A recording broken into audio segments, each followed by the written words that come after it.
আমি তমাল। আগেই বলেছি আমি একজন টিউশন টিচার। আমার শিকড় লুকিয়ে আছে রানীগঞ্জের হিল বস্তিতে। আমার ছোটবেলা কেটেছে সেই হিল বস্তির বুকেই। তখন এত উঁচু উঁচু দালান বাড়ি ছিল না, ছিল কেবল টালির ঘরের সারি, মাটির গন্ধে ভরা উঠোন। কারখানা তখনও এত ছড়ায়নি, তাই দূষণও ছিল না।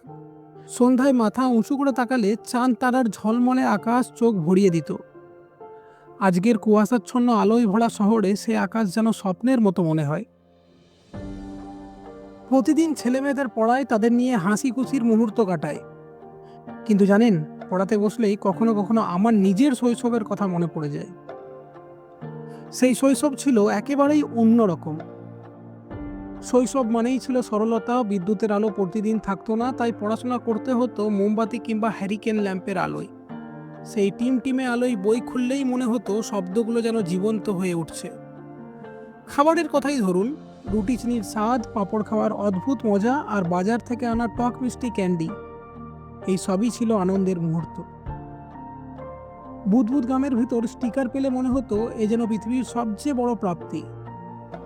দাঁতের যত্নও ছিল সহজ, আজকের মতো টুথপেস্ট নয়। সেই সময় দাঁতের গুঁড়ো দিয়ে শুরু হতো সকাল।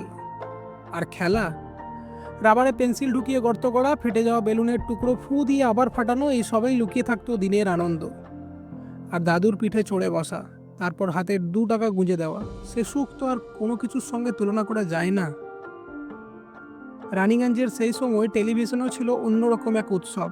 ছাদে অ্যান্টেনা ঘুরিয়ে সিগন্যাল ধরা, তারপর ডিডি ন্যাশনাল বা ডিডি বাংলা দেখতে বসা। একসাথে বসে টিভি দেখার আনন্দে ঘর ভর্তি মানুষ যেন উৎসব করত। আর খেলাধুলা, কাবাডি, লুকোচুরি, স্ট্যাপু, গুটি, মাঠ ভরে যেত হাসি আর চিৎকারে। হারলেও মন খারাপ হতো না, কারণ খেলাটা মানেই ছিল বন্ধুত্ব আর মাটির গন্ধে ভরা আনন্দ।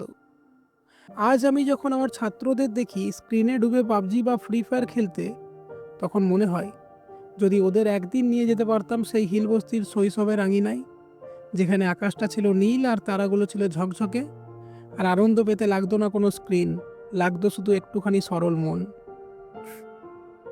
হ্যাঁ, আমি তমাল। এই আমার শৈশবের গল্প, যা আজও আমার বুকের ভেতর আলো হয়ে চলে আছে। কেমন লাগলো জানাবেন।